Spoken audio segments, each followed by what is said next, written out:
Welcome to India largest learning platform physics की तैयारी तिवारी में आपका स्वागत है। सर आज हम लेकर के आए ह्यूमन आई का माइंड मैप। और सर इसमें जितने भी टॉपिक, जितने भी सवाल, जितने भी चीजें मैं आपको बता दूंगा, गारंटीड सारे सवाल वहीं से आएंगे, क्योंकि बोर्ड के कुछ ऐसे टॉपिक्स होते हैं जिससे बार बार वो सवाल पूछते हैं और सारे टॉपिक आपको बता दिया जाएगा और 15 मिनट में पूरा चैप्टर खत्म हो जाएगा और आपके सारे जितने भी मार्क्स हैं वो सब आपके सिक्योर हो जाएंगे, क्योंकि सारे सवाल यहीं से आने वाले हैं। सो आइए स्टार्ट करते हैं आज अपना माइंड मैप सीरीज। सर किसकी बारी? ह्यूमन आई की बारी। आइए स्टार्ट करते हैं। सर सबसे पहला भाई लिख कर ले लो, 3 से 5 मार्क्स में आपसे सबसे पहला सवाल पूछा जाए कि ह्यूमन आई का डायग्राम बता दो। अब सारे बच्चे सोचने लगेंगे अरे सर डायग्राम तो मुझसे बन ही नहीं पाता। बेटा डायग्राम उतने सही बने चाहे नहीं बने कोई बात नहीं, लेकिन लेबलिंग बहुत मैटर करती है कि लेबल आपने अच्छे से किया है कि नहीं, कॉर्निया बताया कि नहीं, प्यूपिल बताया कि नहीं, आइरिस बताया कि नहीं, विट्रस ह्यूमर बताया कि नहीं, एक्वस ह्यूमर बताया कि नहीं, वो सब बहुत ही ज्यादा इंपॉर्टेंट होता है बेटा। तो सबसे पहला मैं एकदम पॉइंट के हिसाब से चलूंगा, किस पर सवाल आता है, क्या आपसे पूछेगा, हर चीज बताई जाएगी, बस आप नोट करते रहना। तो सबसे पहला जो सवाल आपसे पूछेगा वो पूछेगा सर ह्यूमन आई, कि ह्यूमन आई का डायग्राम बनाना है आपको, तो आप बता देना ऐसे ह्यूमन आई का डायग्राम बता देना। ह्यूमन आई के सबसे ऊपर सबसे पहला आप क्या लिखोगे सर? सबसे पहला आप लिखोगे क्रिस्टलाइन लेंस।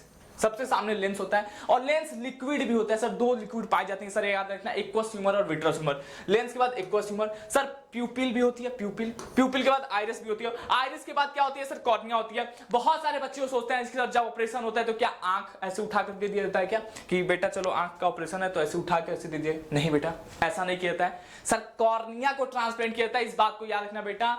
घुमा करके आपसे पूछा जा सकता है, तो हमेशा याद रखना सर कॉर्निया को ट्रांसप्लांट करते हैं। अब कई बच्चों को सर सवाल है कि सर कॉर्निया को ट्रांसप्लांट करते हैं? हाँ बेटा, क्यों? क्योंकि उसमें कोई ब्लड वेजल्स नहीं पाया जाता है। तो पहला याद रखना बेटा कि सबसे पहले crystalline lens, aqueous humour, pupil and iris. बार बार मैं बोल रहा हूं कि जरूरी नहीं है कि डायग्राम बहुत ही सुंदर बनाओ, ऐसा बनाओ, लेकिन लेबलिंग बहुत अच्छे से करना, ठीक है सर? तो क्रिस्टलाइन लेंस हो गया सर, एक्वस ह्यूमर हो गया सर, प्यूपिल हो गया सर, आइरिस हो गया, आइरिस के नीचे सर कॉर्निया, और कॉर्निया को ही ट्रांसप्लांट किया जाता है बेटा, पूरी आंख को नहीं ट्रांसप्लांट किया जाता है। बहुत सारे हम लोग को डाउट होने लगते हैं, लेकिन ऐसा नहीं है सर, कॉर्निया को ट्रांसप्लांट करते हैं क्योंकि उसमें कोई ब्लड वेजल्स नहीं होती है, ठीक है सर? सर दूसरा सिलेरी मसल जो कॉन्ट्रैक्शन रिलैक्शन में हेल्प करता है sir, ciliary muscle. Ciliary muscle के बाद सर, सिलेरी मसल्स के बाद सर रेटिना। सर रेटिना याद रखना, अगर कोई ऑब्जेक्ट है आपके सामने, अगर कोई ऑब्जेक्ट या फिर मेरा ही इमेज है या फिर ये बॉटल ही है, तो ये आपके आंख में उल्टा बन रहा होगा। अरे सर क्या बोल दिए सर, उल्टा बन रहा होगा? हाँ सर उल्टा बन रहा होगा, लेकिन सर मुझे तो सीधा दिख रहा है। बेटा मैं भी बता दे रहा हूं, सबसे पहले अगर आप किसी चीज को देखते हो तो वो इमेज जो भी बनता है सर, सबसे पहला कि इमेज तो सर रेटिना पे बनता है। इसको तो यहां बैठा लो कि सर इमेज रेटिना पे बनता था। जैसे मैंने बार बार याद कराया था कि जहां रियल वहां इनवर्टेड, जहां वर्चुअल वहां इरेक्ट, जैसे उसी तरह याद कर लो कि जहां इमेज, कहां इमेज? जहां रेटिना, रेटिना पर ही इमेज बनता है, लेकिन सर वो उल्टा बनता है, लेकिन सर वो उल्टा बनता है, लेकिन सर वो उल्टा बनता है। सर उसको सीधा कौन करता है? ये सवाल आपसे पूछा जा चुका है 1 नंबर में। उसको सर सीधा करता है ऑप्टिक नर्व। उसको सीधा कौन कर देता है सर? ऑप्टिक नर्व कर देता है, ठीक है सर? तो इतनी बात याद रखना कि इमेज सबसे पहले रेटिना पे बनती है, ठीक है सर? रेटिना पे सर जो इमेज बनती है वो उल्टी बनती है, ठीक है सर? सर उसको सीधा कौन करता है? Optic nerve. ऑप्टिक नर्व उसको सीधा कर देता है सर, ऑप्टिक नर्व उसको सीधा कर देता है।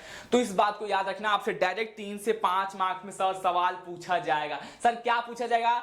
कि ह्यूमन आई को डिस्क्राइब करो, बताओ। तो सबसे पहले बता देना, डायग्राम छोटा सा बना देना, उस पर बता देना कि सर ये लेंस होता है, सर यहाँ आइरिस होती है, सर इस प्यूपिल होता है, सर इसमें एक्वस ह्यूमर होता है, सर इसमें विट्रस होता है, सर इमेज कहाँ बनता है? रेटिना पे बनता है। इसको आपको पर्सनल एकदम अच्छे से याद करना है। 1 मार्क्स में पूछ रहा है कि इमेज कहाँ बनती है, सर रेटिना बनती है। सर वो जो इमेज बनती है वो उल्टी बनती है, उसको सीधा कौन करता है सर? उसको सीधा कौन करता है सर? ऑप्टिक नर्व उसको सीधा कर देती है। इस बात को याद रखना, आपके मार्क्स सिक्योर हो जाएंगे। मैं गारंटी दे रहा हूं कि जो बातें मैं बता रहा हूं, जो बातें मैं समझा रहा हूं, सारे सवाल वहीं से आएंगे, लिख कर ले लेना बेटा, सारे सवाल वहीं से आएंगे। तो ध्यान से बस देना इस बात को, ध्यान से ना। अगला मैंने एकदम सिंपल में लिख दिया कि कॉर्निया, फ्रंट पार्ट जो होती है आई की फ्रंट पार्ट जो होती है उसको कॉर्निया बोलते हैं। आइरिस ये मसल से responsible for controlling the I aperture को कंट्रोल करता रहता है। आइरिस लेंस हमेशा याद रखना बेटा, 1 नंबर में आपसे सवाल पूछा जाएगा, क्योंकि डायरेक्ट जितने भी एमसीक्यू आते हैं, जितने भी टॉपिक आएंगे, वो 20 लाइन से उठा के पूछता है कि हमारे आंख में कौन सा लेंस होता है। तो हमेशा याद रखना बेटा कॉन्वेक्स लेंस, हमेशा याद रखना बेटा कॉन्वेक्स लेंस होता है। आपसे पूछेगा कि कॉनकेव होता है कि कॉन्वेक्स होता है, क्या होता है? आधे बच्चे यहीं कंफ्यूज रहेंगे सर कौन सा लगा है, तो हमेशा याद रखना बेटा कॉन्वेक्स लेंस होता है, कॉन्वेक्स लेंस होता है। रेटिना मैंने बोला इनर पार्ट ऑफ द आई होती है, जहां इमेज बनता है, लेकिन वो उल्टा बनता है, सीधा ऑप्टिक नर्व कर देता है। ये बात है। स्क्लेरा मस्कुलर लेयर होता है और विट्रस ह्यूमर जो फ्लूइड इन द आई होती है। बेसिक नोट्स के लिए था मैंने, उसको भी मैंने बता दिया। तो इस बात को बेटा याद रखना, इस बात को याद रखना। सबसे पहला सवाल आपसे कैसे पूछेगा, वो ह्यूमन आई से पूछेगा कि उसका डायग्राम बताओ, उसको एक्सप्लेन करो। तो इस बात को याद रखना बेटा, इस बात को याद रखना। ठीक है सर, ठीक है सर। सर दिख रहा है सर, ये क्या है सर? अगला सवाल बेटा, मैं बार बार बोल रहा हूं कि सब बोर्ड के फेवरेट सवाल है।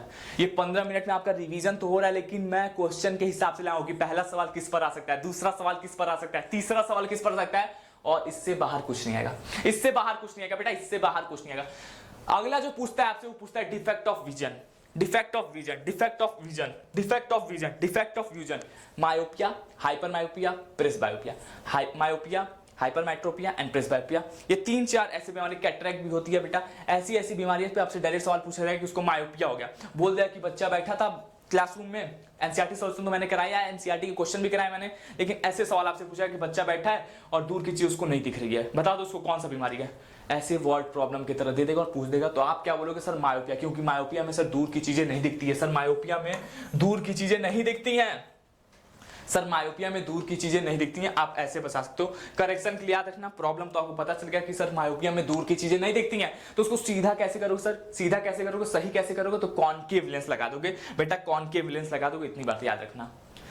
ऐसे ही सवाल पूछेगा कि बेटा ब्लैक बोर्ड में एक बच्चा है, क्लासरूम में एक बच्चा है, उसको दूर की चीजें नहीं दिख रही है, तो हमेशा याद रखना क्या होगा सर? उसको मायोपिया हो गया, दूर की चीजें नहीं दिख रही है। ठीक है सर, मायोपिया में सर दूर की चीजें नहीं दिख रही है, तो सर क्या कर देंगे सही करने के लिए? बेटा अगर कोई प्रॉब्लम होता है तो सॉल्यूशन होता है, तो क्या है solution? Sir concave lens, concave lens हम ले लेंगे सर। ठीक है सर, ठीक है sir. Sir hypermetropia, sir myopia में दूर की चीजें नहीं दिख रही हैं, मायोपिया में सर दूर की चीजें नहीं दिख रही हैं, तो उसमें क्या होगा सर? हाइपरमेट्रोपिया में दूर की चीजें दिखेंगी, उसमें पास की चीजें नहीं दिखेंगी। सर अगर यहाँ कॉनकेव लेंस यूज कर रहे हो तो वहां क्या हो जाएगा सर?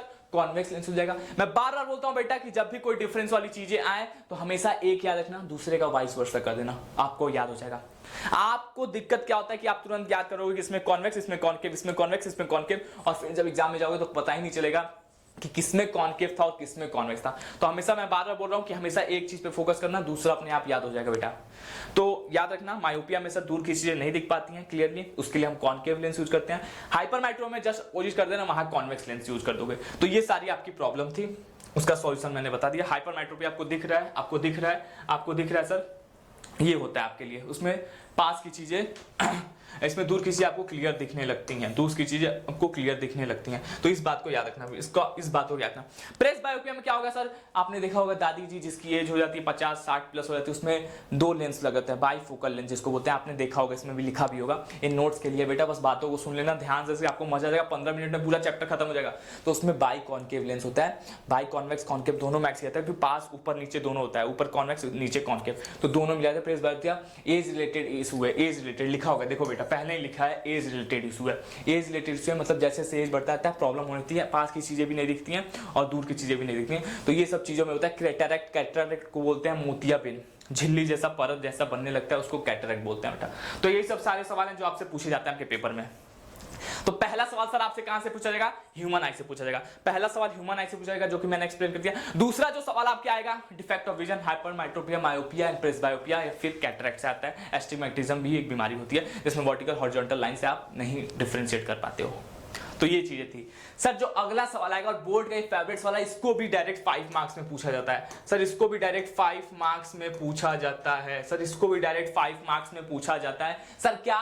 एक प्रिंस बोल देगा बनाने के लिए, बोल देगा प्रिंस को एक्सप्लेन करो। तो आपको पता है सर, जो लाइट रे आती है आके टकराती है मतलब गिरती है, तो एंगल ऑफ इंसिडेंस, और यहां से क्या होगी सर? रिफ्रैक्ट हो गई है। रिफ्रैक्ट होने के बाद सर क्या हो गया? Angle of emergence. तो ये बोलते हैं आपको एक्सप्लेन करने के लिए। और जब इंसिडेंट रे और इमर्जेंट रे दोनों सब पीछे जाएंगे तो बीच में कोई एंगल बनता है, उसको बोलते हैं sir delta, that is called deviation. Delta that is called deviation. तो सर जो लाइट रे आ रही थी उसको बोलोगे एंगल आई, सर जो लाइट रे रिफ्लेक्ट हो रही है उसको बोलोगे एंगल आर, और जो लाइट रे इमर्ज हुई उसको बोलोगे सर एंगल आर इमर्जेंट रे।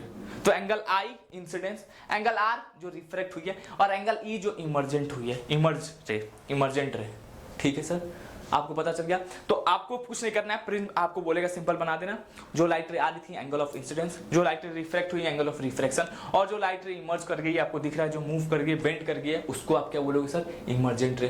और दोनों को जब पीछे लगाओ बीच में एक एंगल बनाया, उसको एंगल डी बोलते हैं, angle of deviation, angle of deviation. तो पहला सवाल आपसे ह्यूमन आई पे पूछा जाएगा, दूसरा सवाल डिफेक्ट ऑफ विजन पे पूछा जाएगा, और तीसरा सवाल प्रिंस पे पूछा जाएगा। और मेरा जो एक्सपीरियंस बोलता है, यही बोलता है कि आपका सवाल इस पर आएगा डायरेक्ट, डायरेक्ट 5 नंबर में आएगा कि बोल देगा एक्सप्लेन करो प्रिज्म को।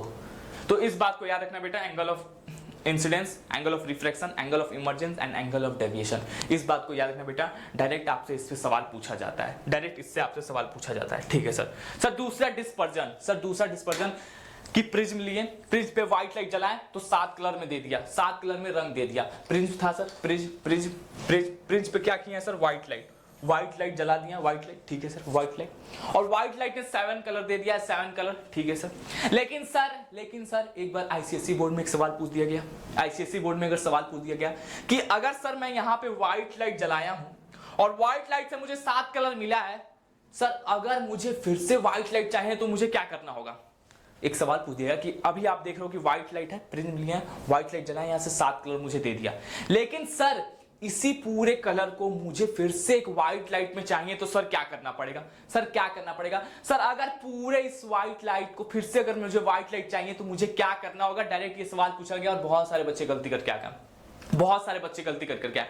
तो आपको कुछ नहीं करना है, ये सामने जो व्हाइट लाइट दी हुई है इससे 7 कलर मुझे मिल रहा है, आप प्रिज्म को उल्टा कर दो, एक प्रिज्म लगा दो उल्टा करके, आपको व्हाइट लाइट मिल जाएगा। सिर्फ ये लिख करके आना था। बहुत सारे बच्चे गलती कर दिए थे, बहुत सारे बच्चे गलती कर दिए थे बेटा, बहुत सारे बच्चे गलती कर दिए थे।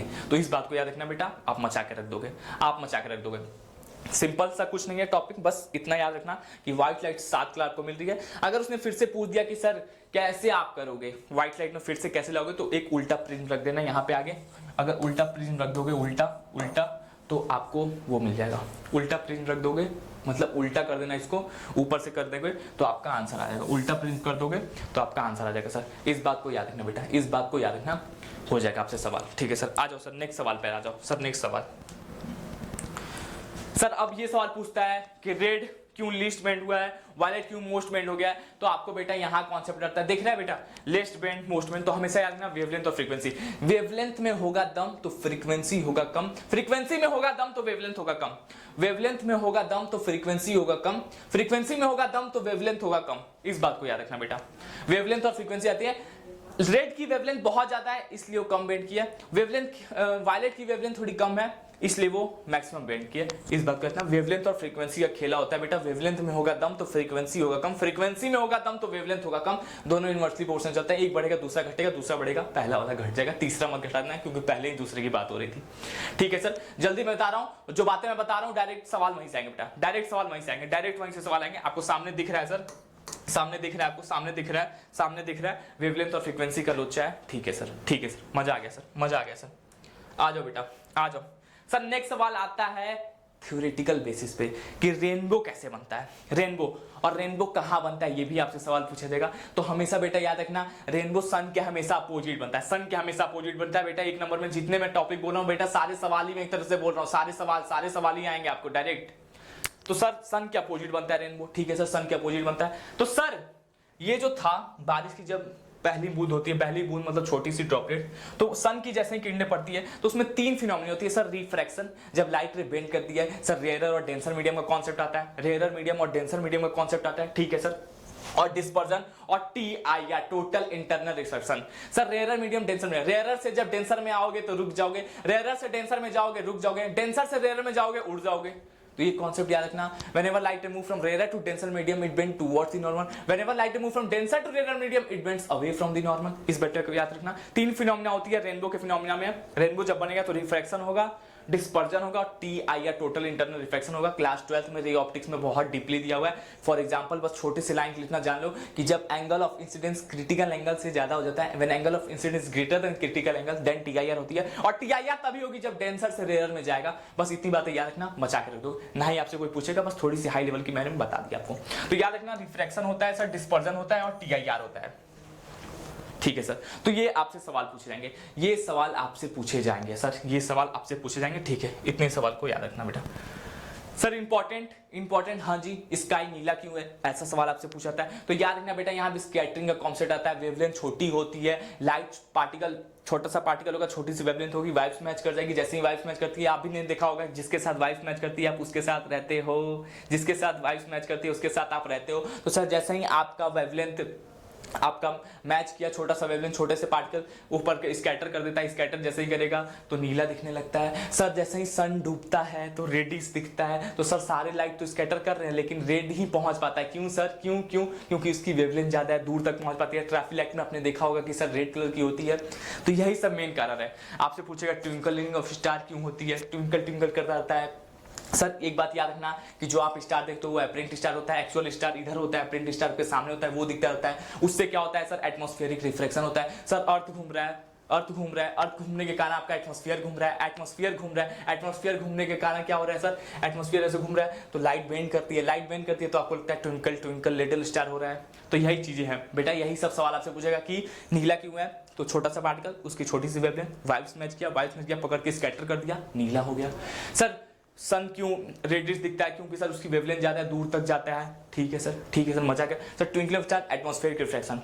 तो यही सब सवाल थे बेटा, यही सब सवाल थे आपके सामने, यही सब सवाल थे आपके सामने, यही सब सवाल थे आपसे कि आपसे डायरेक्ट सवाल ऐसे ही पूछा था, आपसे सवाल डायरेक्ट ऐसे ही पूछा जाएगा। सबसे पहला ह्यूमन आई पे सवाल आता ही आता है। अगर उस पे नहीं आया तो सर डिफेक्ट ऑफ विजन पे ही आएगा। डिफेक्ट ऑफ विजन पे अगर सवाल नहीं आया तो सर प्रिज्म पे आएगा। प्रिज्म पे अगर सवाल नहीं है तो ऐसे ही पूछेगा कि सर रेनबो कैसे बनता है, सर रेडियस ऑफ सन क्या होता है, मतलब रेड कलर का क्यों दिखने लगता है, सर स्काई नीला क्यों है। यही सब सवाल आपसे पूछता है बेटा, यही सब सवाल पूछेगा। और मैं गारंटी दे रहा हूं बेटा, अगर आराम से इस लेक्चर को आपने देखा है तो सारे सवाल वहीं से आएंगे। आप अभी मैच कर सकते हो, हाफ ईयरली हो, प्री बोर्ड का एग्जाम हो, चाहे बोर्ड का एग्जाम हो, चाहे कंपटीशन का एग्जाम हो, बस ध्यान से रखना। और टीआईआर के लिए बस इतना बात याद रखना कि हमेशा ये डेंसर से रेयर मीडियम के लिए होता है, और जब angle of incidence critical angle से ज्यादा होती है, क्रिटिकल एंगल बोले तो 90 डिग्री, तभी टीआईआर हो सकता है। बस इतना जान लो। इतना भी आपको रेफरेंस बुक में शायद ही दिया होगा, फाउंडेशन की बुक आप जब देखोगे तो उसमें दिया होगा, वरना ये 12th रे ऑप्टिक्स में दिया होगा। मिलकर मचाओगे बेटा। बस इस लेक्चर को देखना, अच्छे से देखना, सारे सवाल एक तरह से मैंने पॉइंट आउट करके बता दिया कि यहीं से सारे सवाल आते हैं। एक तरह से चैप्टर भी इतना ही है आपका, ध्यान से पढ़ना। मजा आया होगा तो एकदम कमेंट करके बताना। मिलेंगे नेक्स्ट वीडियो में। Thank you so much.